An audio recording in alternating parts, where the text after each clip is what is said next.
प्रिय छात्र और छात्राएं, कुछ विशेष जानकारी।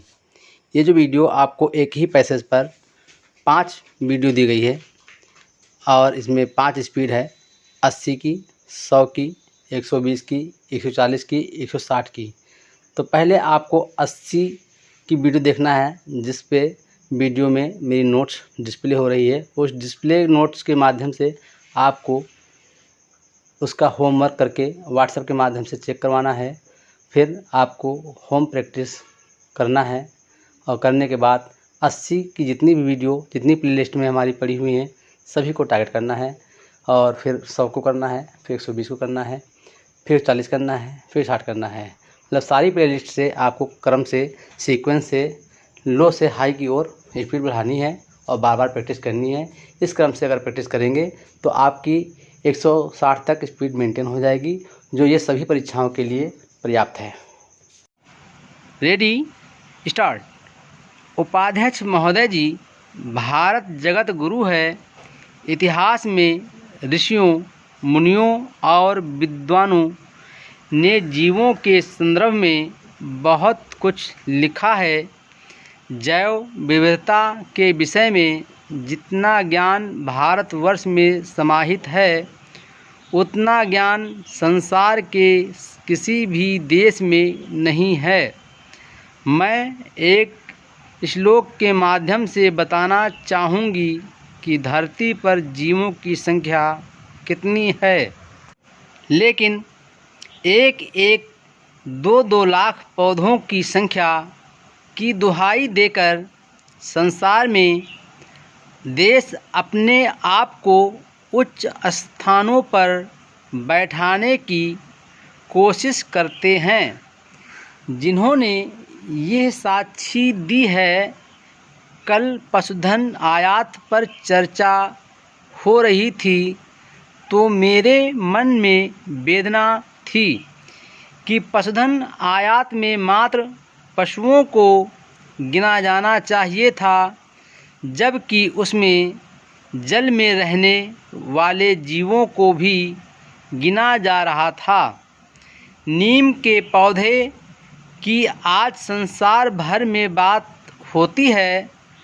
हमारे यहाँ तो नीम वैद्यों, हकीमों की दवाओं में हमेशा काम आता रहा है तथा लोग उसको बड़े पैमाने पर रोपते रहे हैं।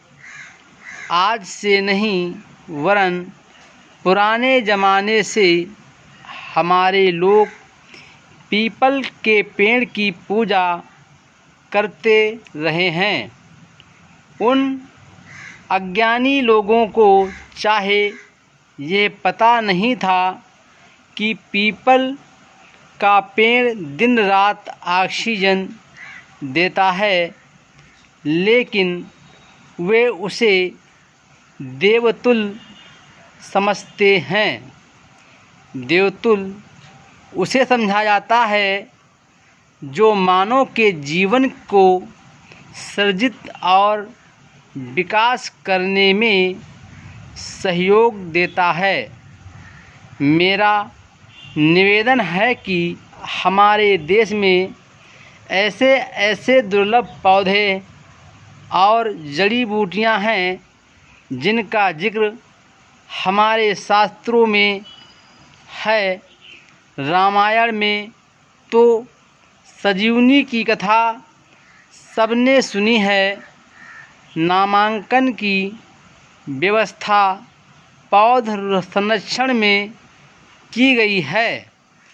इसको पारदर्शी और सर्वग्राही बनाया जाए, जिससे अनपढ़ व्यक्ति भी उसको समझ ले और अपने हकों को सुरक्षित करने के लिए आगे बढ़ सके। मैं अपने अल्प ज्ञान के माध्यम से कहना चाहूँगी, भारत वो गरिमावान देश है जिसके अंदर इस तरह के पौधे हैं जो संसार भर में नहीं हैं, क्योंकि भारत की जलवायु सब तरह की जलवायु को अपने अंदर समाहित किए हुए है। ऐसी स्थिति में उत्तर से लेकर दक्षिण तक व पूर्व से लेकर पश्चिम तक भारत की भूमि में असंख्य किस्म के पौधे हैं, जिनके संरक्षण के लिए ज्ञानवर्धन की आवश्यकता है। यदि इस बिल के अंदर इस ज्ञान को संवर्धन की करने के लिए कोई व्यवस्था हो और अलग से पौध संरक्षण के लिए एक महाविद्यालय या विश्वविद्यालय कायम हो तो निसंदेह कृषक लोग अपने पौध को लेकर वहां पहुंचेंगे और पौध संरक्षण में अपना योगदान करेंगे।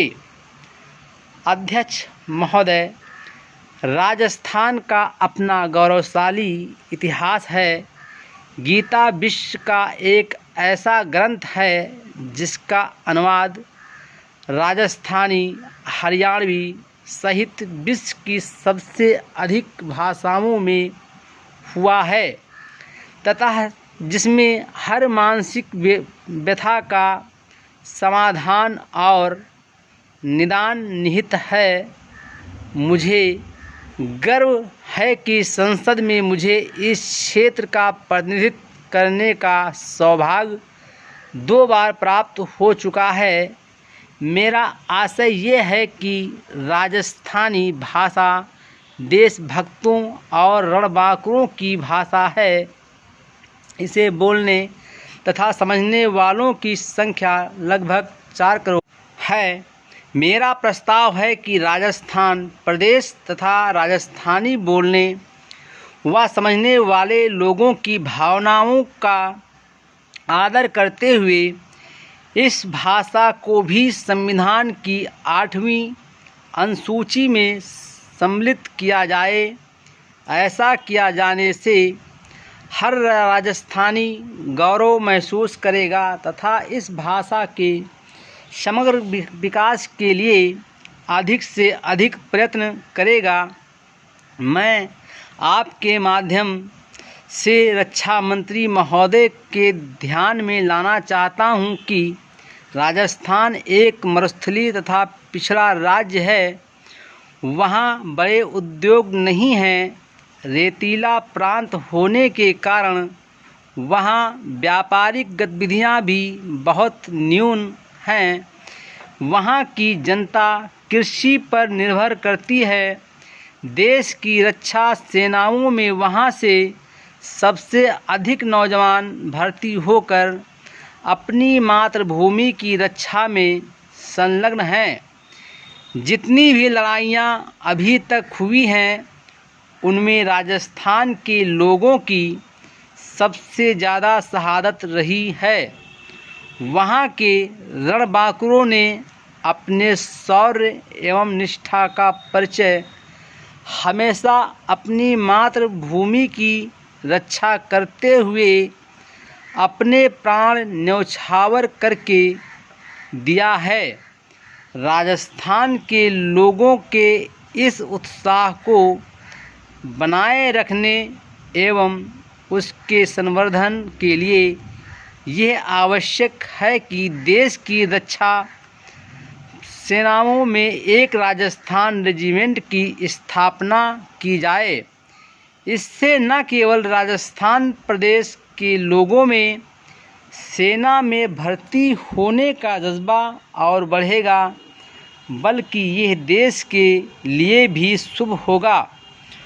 उस पर कुछ कार्य भी हुआ, लेकिन पता नहीं किन कारणों से वो काम आगे नहीं बढ़ सका। मुझे यह बताते हुए गर्व का अनुभव हो रहा है कि गत वर्ष कारगिल में हुए संघर्ष में शहीद हुए रणबांकुरों को 4 परमवीर चक्र दिए गए, जिनमें से 2 परमवीर चक्र राजस्थान प्रदेश के जाबाजों को मिले। इससे राजस्थान प्रदेश के लोगों की देश एवं अपनी मातृभूमि की रक्षा की ललक स्पष्ट होती है।